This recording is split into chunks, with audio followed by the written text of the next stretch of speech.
Добрый день, ladies and gentlemen. Сегодня великий интерпренер всех времен и народов Ричард Брэнсон. Ричард Брэнсон – британский предприниматель, родился в 1950 году. В 1972 году основал звукозаписывающую компанию Virgin Records. В 1984 году создал авиакомпанию Virgin Atlantic. Теперь под брендом Virgin работают сотни компаний в самых разных отраслях экономики. На его собственном острове Necker мы снимаем. And now we switch to English. First of all, sorry, English is our second language, as you know, so... Good. I'm very glad. Russian was my second language. If you don't understand some of the questions, you can ask them. And again, we are at beautiful Necker Island here with Richard Branson, who is the greatest, or one of the greatest entrepreneur ever. And we've got millions of requests from all of you asking me to interview Richard for this program, and finally we are with Oleg here and we are ready. We're a bit nervous, but I hope everything will be okay. And my first question would be, Richard, how is being entrepreneur? How is to be an entrepreneur? How do you feel about that? Well, you know, I've been very lucky. I've been an entrepreneur since I was 15 years old.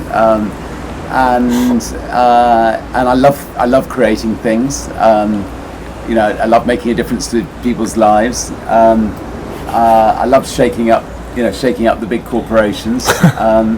And I've had, you know, an absolute blast, you know, doing it, you know, ever since I was 15 years old.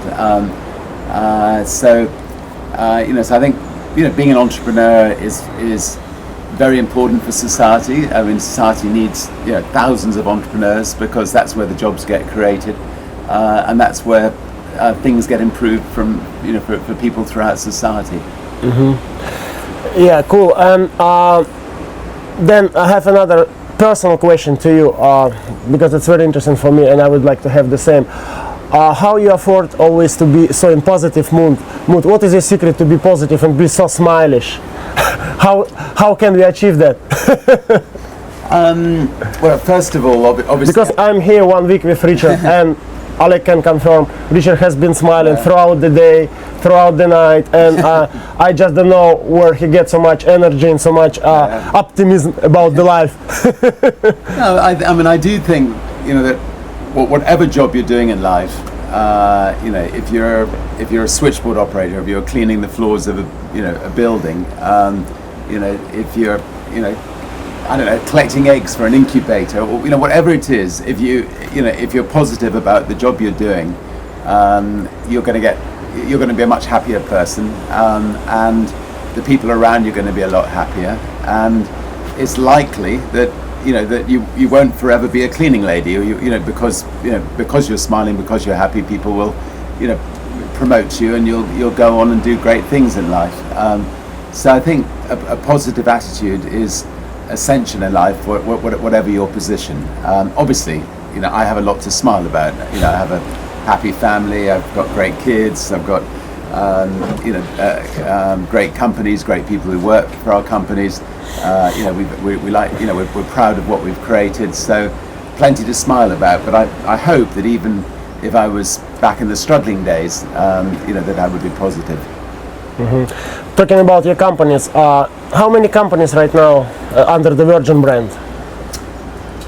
Well, we have about 350 Virgin companies.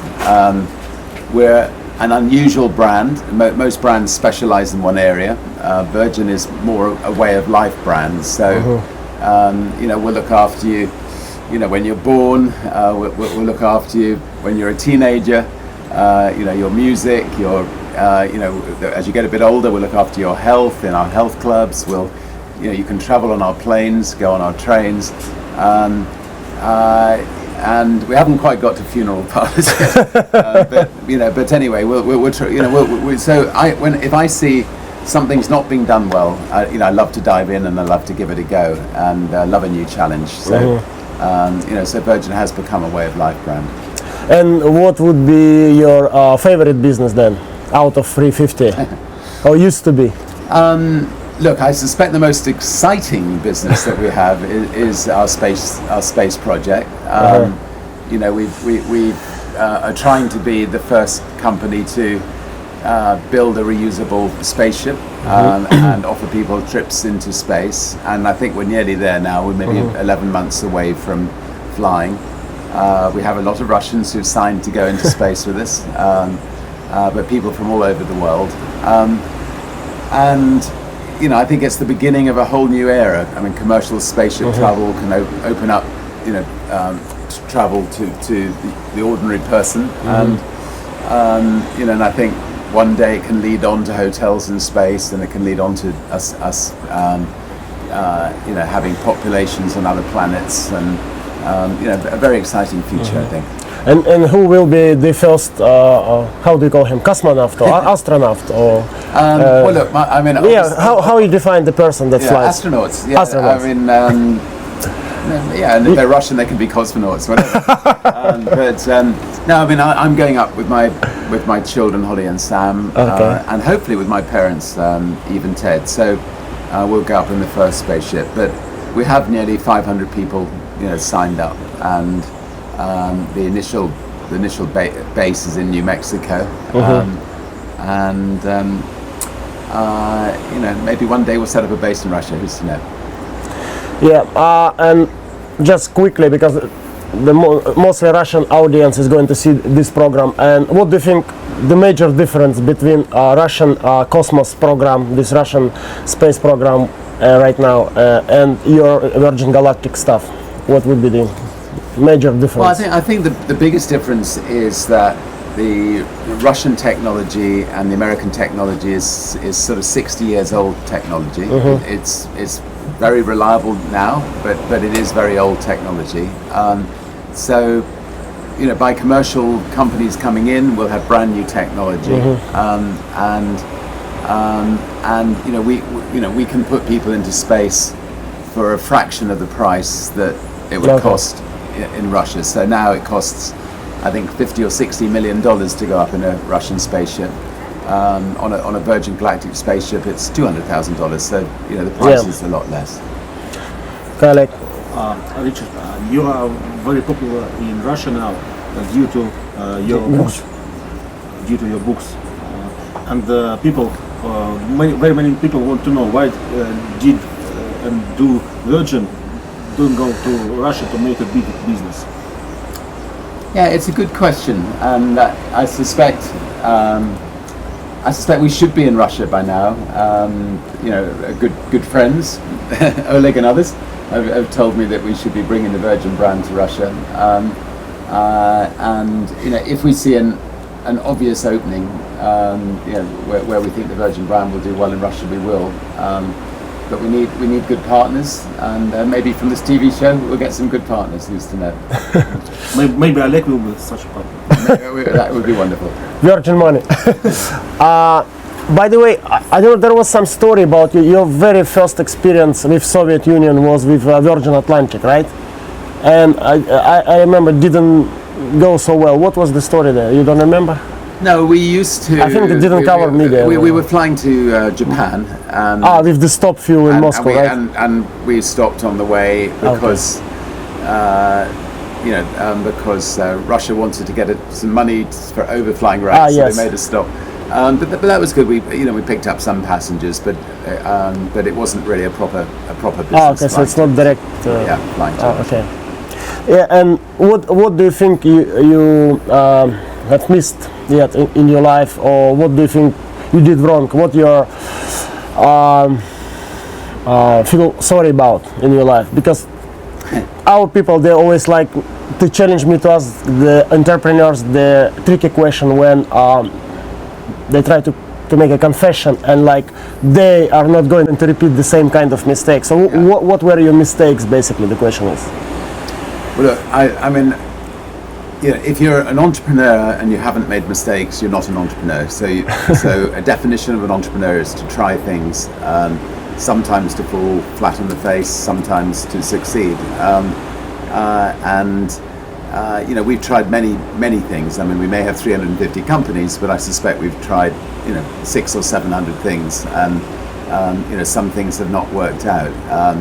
You know, we tried to take on Coca-Cola, and for about a year, it looked like we were succeeding, and then they brought in the tanks and all their armies, and they basically squashed us. And But you started with the tank first. You came on the tank and the square.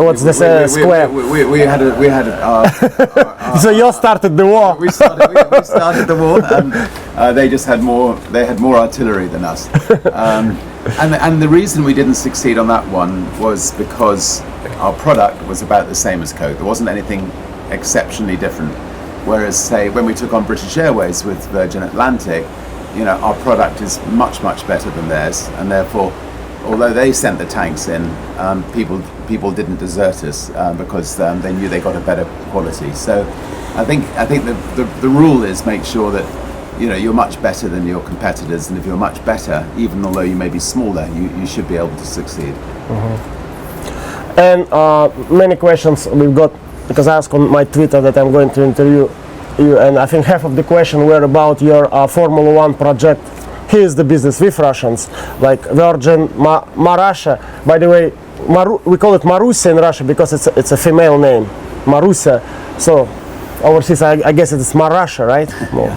So let's talk about Virgin Marussia, and how did you involve into the Formula One from the very beginning, and how it's evolved into this Virgin Marussia, and what do you feel about this partnership with these Russian guys and stuff? No, well, obviously, look, Russia's becoming interested in Formula One in a big way because you're going to have a circuit, Sochi, yeah. and that's going to make bring Formula One to Russia in a big way. And you already have one pilot now in Renault. I think Vitaly Petrov. That's right. Is in Renault. And so we sponsored a team that had financial problems. Jensen Button, Rubens Barrichello.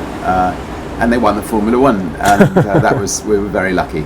And then we decided the following year to start a new team, which is from scratch. And Marussia's come in as a partner with us. Okay. And they're going to be a good partner. I mean, they produce beautiful cars in Russia. They're building what could be a formidable car company in Russia. So they have a lot of expertise on the engineering side. And that will help Marussia Virgin Racing a lot. So it's great to have a Russian partner. Yeah, and it's another exposure of the Virgin brand into the Russian market already. Yeah, so. I mean that'll help. That'll certainly help. We can help Marussia overseas, and Marussia can help Virgin in Russia. So we over the years, we've done a lot of things to promote the Virgin brand. I mean, whether it's trying to be the first around the world in a balloon, or beating transatlantic sailing records. I mean, so these kind of sporting events, I think, do help put the brand on the map. Okay. Oleg. Richard, what do you think about the future of Russian economy? I think the future of the Russian economy can be extremely good, as long as the Russian people and companies can be absolutely sure that the rule of law is a proper rule of law, and that governments run the country in an honest, straightforward way. If that's the case, then I think Russia has a fantastic future, so one just has to sort of push the leaders into behaving ethically, straightforwardly, and then I think how we can push the leaders. Well, I think that the internet is a very, very strong medium. Obviously, the press is a strong medium, but sometimes terrible things happen to journalists, who speak out, or investigative journalists in Russia. But anyway, I think through the internet, through the press, through business leaders, they've got to say, we need a country where the rule of law is paramount, where people can trust the rule of law, and then I think Russia can start to flourish. Mm-hmm. Richard, when do you think was easier or in a way funnier to do the business? 70s, 80s, 90s or now? If you can compare those times. I think there's nothing that beats building a company from scratch. The early days of starting a company is obviously very exciting. It's like giving birth to a child. I mean, it's a tremendously exciting time in a company. Having said that, I mean, it's very tough. You're fighting to survive, and it may not be as enjoyable as one might imagine looking back on it.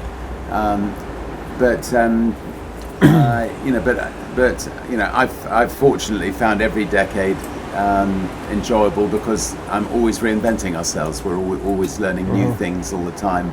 We're always doing new things all the time, right now, instead of starting companies to make money, we're starting companies to tackle some of the world's intractable problems or seemingly intractable problems, and getting a lot of satisfaction from that. Okay. Talking about internet, do you think there are still opportunities online on the internet, or you think with this Facebook and Google and Twitter it's over now? Do you think I still think there are enormous opportunities on the internet, and I think countries like Russia and Great Britain have been very slow in setting up teams of people to come up with ideas to launch internet businesses, and even to take on the giants in the world. So it's the easiest way for people to set up businesses, and people should try, keep trying, and some will be very successful. Richard, please tell us what are the 3 greatest mistakes which you made in your business life? with a smile? Yeah, I mean, I honestly just don't think about mistakes, but let me see if I can try. I mean, I just like to, if I make a mistake, I put it behind me and I just move forward. But That's my approach, yeah.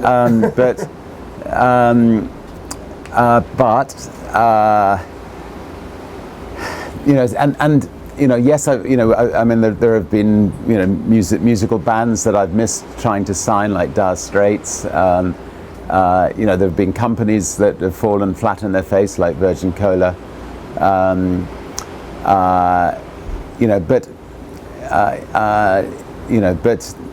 That's just part of being an entrepreneur. You're going to have these things happening all the time. So I don't really see them as mistakes. They're just if you're an entrepreneur, some things are not going to go right, some things are going to go right. Yes, and your fans are asking to return Virgin Cola to the shops in Russia. Good. Well, we'll keep trying. There. One more question. People asking you, is it better to start with a little thing or to start with a big thing? I think it's better to start with a small thing and build, because you can learn, you can learn from your mistakes that way. And if it doesn't work out, it's not going to be an absolute catastrophe. So, generally speaking, I would say start small and build from there.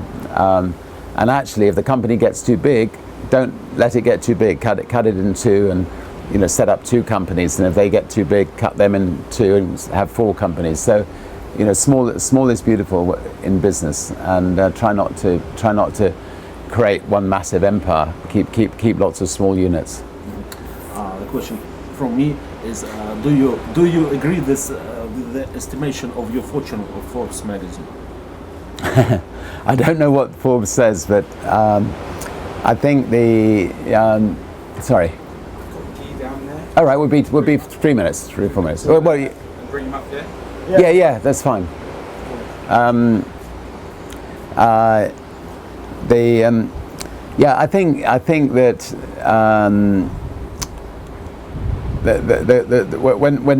when people talk about sorry, when people talk about, you know, somebody has a certain amount of wealth, it can be quite misleading, because, you know, wealth, if you use it properly, is there to, you know, create jobs, to, you know, tackle problems in the world, and, you know, I honestly, you know, don't think of, you know, the personal wealth I have. I mean, as far as I'm concerned, I'm lucky to have it, and I will put it to good use in, doing good things in the world with it. You know, fortunately, you know, we have created some wealth, and that enables me to do new projects. Richard, how people can find the woman of their life? That's a good one. For the final. They, if you're a man, no, it's what makes the world go round, and it's the most important decision of your life to find that special lady, and, you know, somebody who can be a great friend, and yeah, your greatest friend, and your greatest mother of your children. So important. I was lucky to find a great lady, Joan, and she's been a fantastic mother, and we're still great friends after 32 years. One more question. What is the great? How do you motivate your employers? What are the great know-hows of Richard Branson? I think the most important thing is Guy.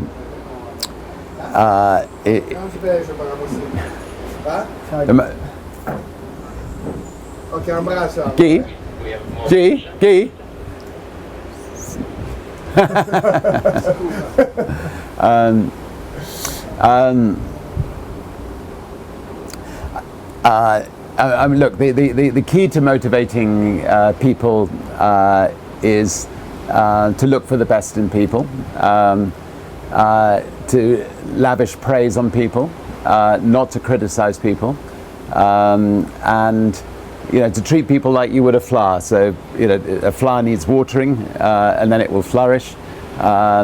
People need praise; they will flourish. And I think that, you know, if you run a company where you have a highly motivated group of people who believe in what they're doing, who are appreciated, then it can be very successful. Okay. So, Richard, thank you very much, and thank you for your time. And guys, we've got to finish, because we have now to swim before the lunch with Richard around the island. It's quite a swim, so we have to be ready. So thank you very much. Thank you for your time, Richard. Lovely. Okay, Kian. Thank you very much. Здравствуйте, вы только что просмотрели, на мой взгляд, одну, опять же, из самых интересных передач нашего цикла с Олегом «Бизнес-секреты». Ну, про Ричарда мне особенно приятно и особенно трудно говорить, потому что очень трудно резюмировать сейчас уже, потому что прошло 2 недели, 3 недели, а голова уже забилась бизнесом. Многие хотели послушать Ричарда, я думаю, что на самом деле интервью получилось достаточно короткое, с одной стороны, но с другой стороны очень познавательное. Он сказал, так сказать, что называется, самые основные вещи. Сок, он не стал растекаться по древу, и особенно, мне кажется, его заявления важны для начинающих предпринимателей, для людей, которые только хотят начать и становятся. Он очень впечатляющий. Он умеет воодушевлять и говорить правильные слова. Для тех, кто что-то не услышал вдруг в передаче и посчитает, что он ничего такого не сказал, я очень советую взять мышкой, протянуть на начало и еще раз посмотреть эту передачу. Я считаю, что она на самом деле очень глубокая, хотя на первый взгляд она, может, таковой и не покажется.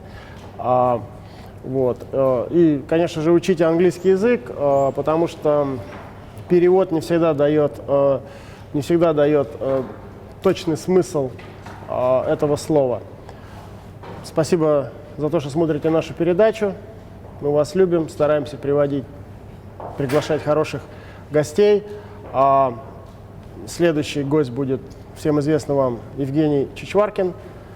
Вы его все ждете. интервью с Евгением ровно через неделю. Здесь же. Спасибо за внимание. До свидания. Ну что сказать, Ричард Брэнсон — это Ричард Брэнсон, и гостей такого калибра, конечно, во всем мире очень мало. И мы очень рады, что он нас посетил, точнее, мы его посетили на острове Некер. Если вы до сих пор не читали книги Ричарда Брэнсона, конечно же, возьмите в первую очередь книгу «Теряя невинность», «Losing My Virginity».